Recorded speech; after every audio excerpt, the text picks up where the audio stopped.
Un saludo, queridos integrantes del seminario Páginas de Freud. Me alegra darles la bienvenida a este tercer ciclo de nuestro seminario, darles la bienvenida a este nuevo año de trabajo en el que buscamos seguirnos aproximando al saber psicoanalítico y aproximarnos al saber psicoanalítico desde una perspectiva que nos permita apropiarnos de este para pensar los problemas que atraviesan a cualquier ser humano. Y en ese sentido hemos querido partir de uno de los muchos trabajos de divulgación que Freud desarrolló a lo largo de su vida. Freud fue muy cercano a este tipo de trabajos ofrecidos a los legos, a aquellos que no tenían ninguna experiencia con el saber psicoanalítico o ningún conocimiento del mismo. Y ejemplo de este esfuerzo por llevar, por divulgar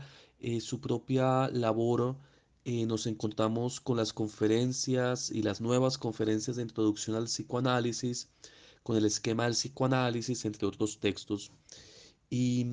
es muy interesante esta serie, digamos, de aproximaciones que va desarrollando Freud para cualquier oyente, en este caso para cualquier lector, porque permiten aproximarse a los conceptos fundamentales del psicoanálisis y a la forma en la que éste entiende el enigma del inconsciente. Nosotros entonces nos encontramos en esta ocasión con uno de los textos que se vinculan a esta labor de divulgación y que con el genio de Freud logra exponer, en este caso en un lenguaje claro y cercano para el lector, los fundamentos y el origen del psicoanálisis. Este texto, esta obra, se titula Cinco conferencias sobre psicoanálisis. Invitado por Stanley Hall en el 20º aniversario de la fundación de la Clark University en Massachusetts, Freud viaja para esta época a Estados Unidos, cumpliendo lo que denominó como un sueño diurno, el de llegar a Norteamérica, donde, como era de costumbre, Freud pronuncia estas conferencias sin anotaciones, sin ningún recurso, las, digamos, pronuncia de memoria y luego, a petición de algunos cercanos a Freud, se transcribirán em, tal como Freud la recuerda en su mención. Freud tenía una memoria impecable, se ha solido hablar de eso en sus biografías y podía transcribir pasado ya un tiempo aquello que había hecho como una conferencia pública. ¿Y por qué acercarnos a esta obra en esta primera aproximación a nuestro seminario de psicoanálisis? Porque como lo hemos dicho en la presentación, esta obra ofrece lo que quisiéramos realizar a lo largo de este tercer ciclo de aproximación al pensamiento psicoanalítico, y es en primer lugar comprender el lugar, el tiempo, digamos el momento en el que el psicoanálisis emerge como saber del inconsciente. Y en este caso, la obra que estamos empezando a revisar em, abre la posibilidad de seguir de la mano de Freud un pequeño recorrido por los ejes que le dieron lugar, de alguna manera por los momentos estructurales que permitieron la aparición del psicoanálisis. En segundo lugar, porque esta obra nos permite comprender la problemática que busca atender el saber psicoanalítico, atender al objeto del psicoanálisis, digamos más bien al problema con el que se enfrenta, y empezar a revisar sus principales dificultades y complejidades. En tercer lugar, porque con esta obra, y quizás esto es lo fundamental de la planeación de este tercer ciclo, buscamos interrogar los conceptos fundamentales sobre los que se erige el psicoanálisis. De alguna manera, los conceptos fundamentales, como lo ha dicho buena parte de la filosofía, funcionan como los ejes transversales sobre los que se funda un saber, e interrogar estos conceptos fundamentales es una tarea imprescindible para poder hacerse una idea de la problemática que aborda ese campo del saber y la manera en la que procede frente a ella. En este caso, interrogar los conceptos fundamentales del psicoanálisis supone hacernos también a las herramientas, a las herramientas del pensamiento que nos permitan operar sobre diferentes campos de la vida humana, de la cultura, como vimos el año pasado, por ejemplo, la religión o el arte, pero también problemas como el de la sexualidad, las relaciones amorosas, la estructura y lo subjetivo, que son problemas que competen al psicoanálisis y que requieren de unos conceptos a partir de los cuales operar. Y en ese sentido, también la obra con la que nos empezamos a introducir en este campo de lo fundamental, que es la obra Cinco conferencias sobre el psicoanálisis,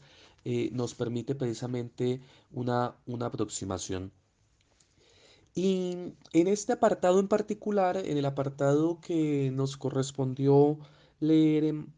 para el día de hoy, nos encontramos con la primera de las conferencias, conferencia en la que resalta en primer lugar el sufrimiento de Ana O, esta mujer que hace parte de la historia del psicoanálisis. Y con esto queremos decir que nos iniciamos en el misterio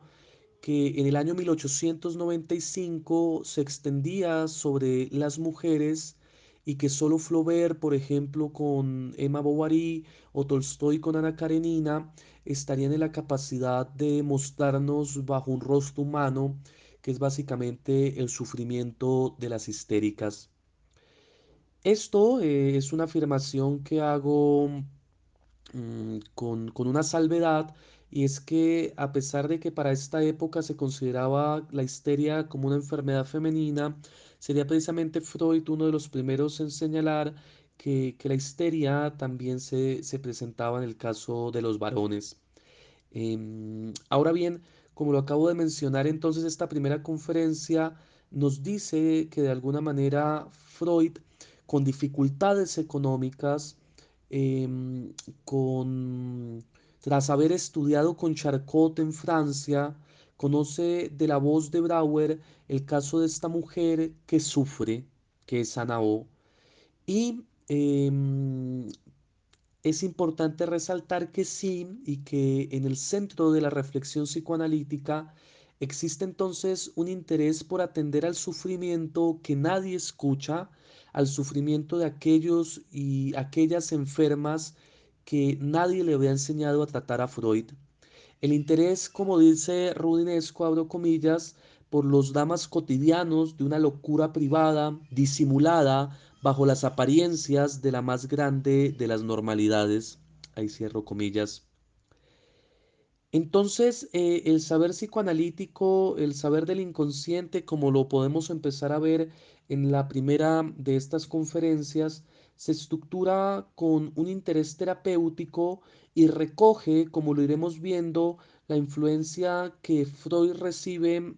ya lo mencionaba, del Charcot por un lado, de Brauer por otro lado, y la relación que mantendrá sobre todo a partir de cartas con Fliess, y que va dando lugar progresivamente desde la publicación de sus estudios sobre la histeria hasta la interpretación de los sueños con el descubrimiento, digamos, del inconsciente y con la aparición del saber psicoanalítico. Y en este caso particular, en esta primera conferencia, podemos observar la relación también que establece Brauer con Freud, esa relación que va a permitir la aparición de la que se ha denominado como una de las obras cruciales del pensamiento psicoanalítico, que es, o que anticipa el pensamiento psicoanalítico, que son los estudios sobre la histeria, en la que se recogen los testimonios de sufrientes, de la señorita Ana O, como hemos dicho, pero también de Emma von N, o de Miss Lucy, o también de la señorita Elizabeth von Ere, o la señorita Matilde, o la señorita Rosalba, o la señora Cecil, tal como las describe Elizabeth Rudinesco. Y vamos a asistir también a observar cómo Ana O enseñará a Brauer y a Freud, pues que empezando a hablar ella misma de sus síntomas, con Brauer en este primer caso, es posible comprender y hacer eso que ella llama precisamente cura por la palabra. Es decir, que es posible que mediante un acto de lenguaje progresivamente se puedan ir poniendo de presente las principales causas de los síntomas y se puedan ir atendiendo al sufrimiento de estas mujeres. Y, y es por eso, en este breve marco de introducción a este primer apartado, que intenta animar ya sus comentarios sobre el detalle del texto, que quisiéramos formular algunas problemáticas que podemos intuir desde el comienzo. En primer lugar, habrá que interrogar cuál es el papel del lenguaje, cuál es el papel del hablar en el pensamiento psicoanalítico. En segundo lugar, tendremos que interrogar por el papel precisamente que ocupa ese objeto del psicoanálisis, que en primer lugar va a ser el sufrimiento humano. En tercer lugar, podremos interrogar el lugar de la sexualidad, la etiología sexual de muchos de los síntomas histéricos, en general de los síntomas que hacen difícilmente vivible la vida. Y en cuarto lugar, podemos asistir en la propia narración de Freud a la manera en la que el saber psicoanalítico, en la que Freud va estructurando una forma de conocimiento que permita atender a, al sufrimiento humano. Estas problemáticas, estas preguntas que no intentan ser otra cosa que breves sugerencias para iniciar este primer ciclo del año, em, se proponen junto a las que ustedes puedan añadir para retomar algo que Lacan inventó, esto no es un dato fidedigno histórico, pero que inventó con mucho ingenio a propósito de esta visita de Freud a, a Norteamérica, a Estados Unidos. Y es que dice Lacan, un poco jugando aquí con la fantasía, que Freud al llegar al dirigirse a los Estados Unidos le habría dicho a Jung: no saben que les estamos trayendo la peste. Y pensar esto que formula Lacan en este apartado puede llevarnos a decir por lo menos una cosa, y es que no sabían que se les llevaba la peste, y con la peste se quiere decir la posibilidad y la existencia de un saber que al interrogar el sufrimiento humano no solo va a detenerse en el lugar de lo individual, sino que va a permitir interrogar los supuestos sobre los que se estructura la cultura, los supuestos sobre los que se erige el sujeto humano, y en últimas va a permitir interrogar los fundamentos esenciales de la realidad y de la realidad humana en específico. Y pues bien, con esta invitación a que en esta primera lectura atendamos a estos problemas, a que podamos empezar a ingresar en el campo de los conceptos fundamentales del psicoanálisis, con esta invitación quiero dejarlos para que podamos atender a esta primera sesión de nuestro ciclo de estudio del psicoanálisis. Bienvenidos.